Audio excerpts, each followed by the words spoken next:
Hey everybody, John Pender here, EXMGTOO from IronAddicts.com. We've got a question today. We're starting to do some video responses again about some questions on the board. Let me read the question here.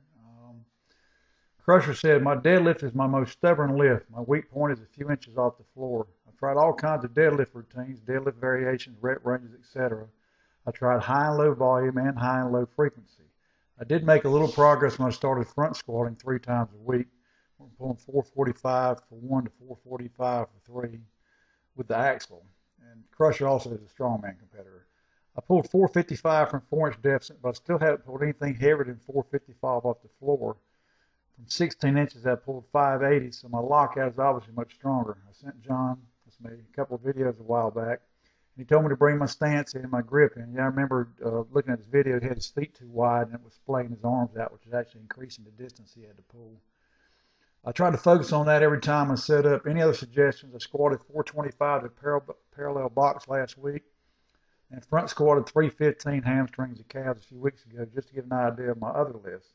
Is this something that can be answered in a post? Blah, blah, blah, blah, blah. All right. Let me get back over to the webcam so I can see myself. It's a pretty common problem for a lot of deadlifters. I'm the same way too. My weak spot's off the floor, so there's a lot of stuff I've worked on over the years to help bring that up. One thing I've tried to do is get a little bit higher starting position, so I'm not using quite so much quads to get off the floor.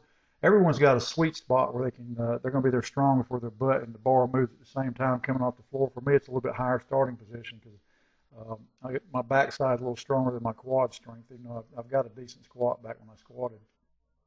There's a lot of stuff you can do to bring your off the floor power up. First of all, make sure your form's correct, and you want to try and get as much of your body behind the bar as you can. So typically when you're setting up for a deadlift, once you get down the hole, you want to lean back just slightly to make sure you're behind the bar, if that makes sense. And the way you can tell that is the way, if you're looking at you from the side, the way your arms are hanging down. If your arms are angled back like this, in other words, as soon as the bar comes off the floor, it's going to swing away from your legs because you're too much in front of the bar.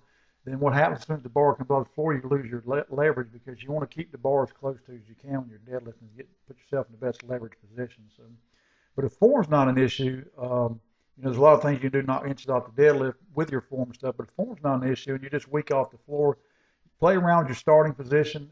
Kyle, my old training partner, was a beast off the floor on deadlifts. His lockout was his issue, but he more or less squatted the weight off the floor, so he had a really deep starting position. I'm not worth a daggone it pulling like that. I got a higher starting position.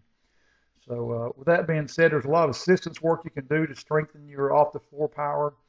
Uh, One of my favorites is bottom up style Zercher squats, and I'll post a link in the video answer here as well when I post it on the board.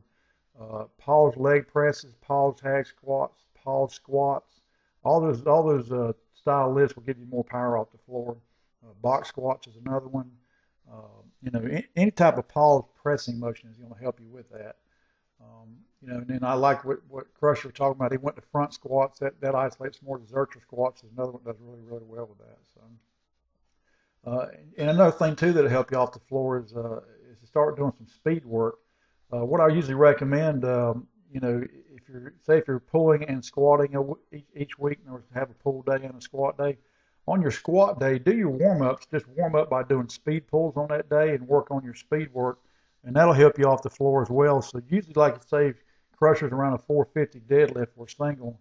Somewhere in that 275 range is going to be his speed work, somewhere around 60% of your 1 rep max. Do 4 or 5 sets of 2 or 3, and really work on focusing on good form, being explosive off the floor, and controlling the weight down. And that'll help you a lot there. And that's a good way to warm up for your squats as well. And you could even do some speed work before you, as a warm up on your maximal days or your heavy deadlift days as well too. A lot of things you can do, but the biggest thing is you got to be patient with it. Just keep working on your weaknesses. I'm a big fan of working your weaknesses in all lifts, whether it's bench, squat, or deadlift, or whatever it is you're struggling with. So if you got some obvious weaknesses in one of your movements, and that's what you should be working. So, and Crusher, I hope this answers your question. Feel free to call me anytime. You got my number. And, but obviously the more frequently you can do something, I think the better you're going to progress at it, as long as you're not overtraining in that. So I'd add some speed work in on squat day, some speed work in on your regular deadlift day at the beginning of your program, just to warm up, and it'll help with that. And then start doing a lot of pause pressing exercises.